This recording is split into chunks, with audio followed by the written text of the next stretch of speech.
down to business. Just for the record, can you tell me your first and last name again? Yeah, Daniel Bender. Can you spell them for me so I get it right? Yep, Daniel, Bender, Bender. And where are you a resident of now? I live in Alpine. Okay, so tell me about what you were doing. Or first of all, can you tell me where we are? Yeah. So we're at Tibble Fork Reservoir, and these mountains behind me are a great place to ride dirt bikes. But all the trails up here are shared. There's hikers, mountain bikers, horseback riders, and of course dirt bikes. And it's one of my favorite places to ride. I mean, I can see why. It's beautiful. Yeah, it's beautiful. So can you tell me about your ride? Was it on Friday? Yep, Friday afternoon.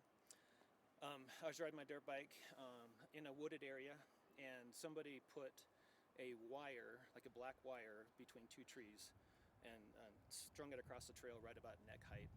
And I got pretty fortunate because when I was riding, I was looking down because there was a bunch of logs on the trail you had to jump over. And I looked down and the wire caught my helmet and then went into my mouth and scraped me like that and threw me off the back of the bike. It could have been a lot worse. You know, it could have hit me in the neck. Could have caused like more permanent damage. Fortunately for me, there's nothing permanent. What kind of injuries did you get from that? Cuts all over on the inside of my mouth, but a couple of small ones on the outside, like the Joker. Whoa, that is terrifying. What was going through your mind? You know, you're knocked off your bike and... Yeah, I never saw it. It was really wild. I'm riding and concentrating and focusing and doing what I enjoy the most, having a great time, and all of a sudden I am just like caught like a fish. I don't know what's going on, thrown off the back of my bike, on my back, roll over, and bleeding up my mouth, and I don't know what's happening. You know, and finally I gather my senses and I look back, and my buddy that I'm riding with, he sees the wire, he stops, and we're able to kind of we cut it down and took it with us.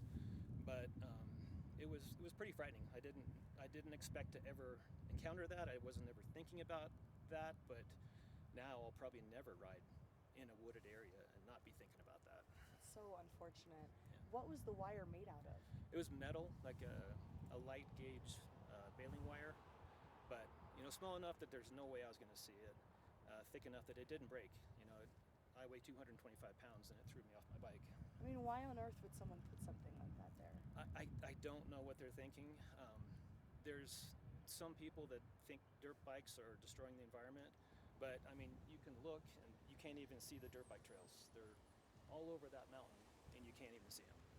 And anyway, some people, maybe it's, you know, trying to send a message, but you know, in this case, you know, it didn't cause any permanent damage. It could have, you know, and I know of other cases where it's actually been fatal. Now that I've been reading a lot on Facebook about incidences like this, there have been some fatalities, and in fact, there was one case in Washington where the criminal was caught and they convicted him of attempted murder. Wow. So.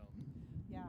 Well, and so, like you mentioned, you were looking on Facebook. I saw you posted on Facebook about this. Mm-hmm. What has the response been like in the dirt bike community? Amazing. I mean, there's been a lot of support, well wishes, and you know, a lot of anger too, of course, because this is something that we all love to do, and now we have to be more concerned and more cautious about something that's already somewhat dangerous. You know, you have to really be focused and concentrate, and that's why I love it so much, is I can completely detach from work and everything else, because when I'm riding, you have to focus on what you're doing.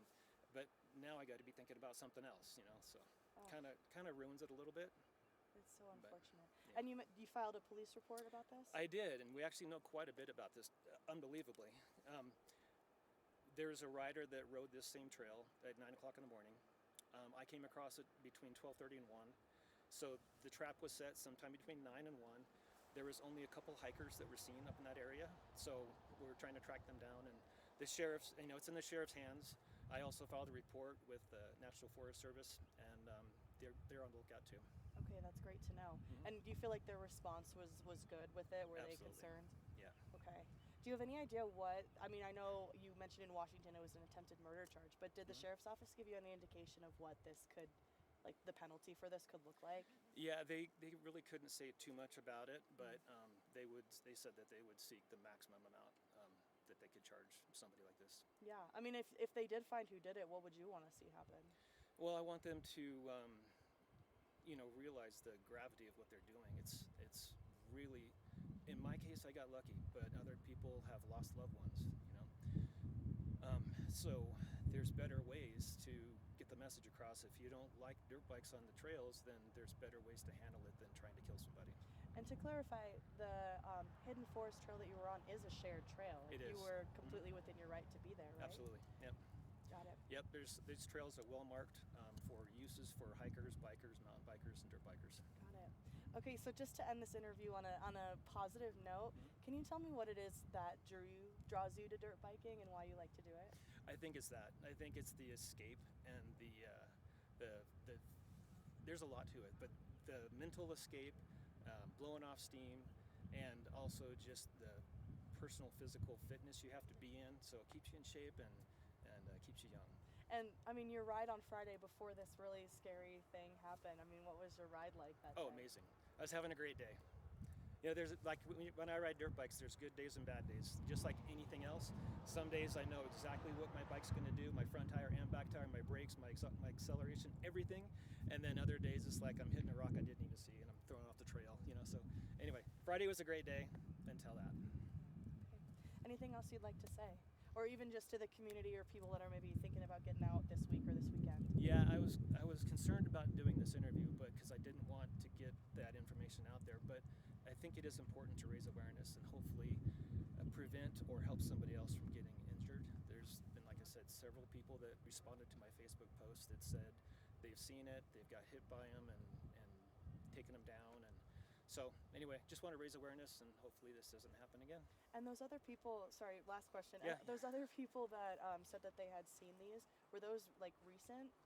Because Yeah. I didn't see their stories. But. Yeah. There were a couple others that were notified or that were posted that happened this year, and I think 2 within the last month were found.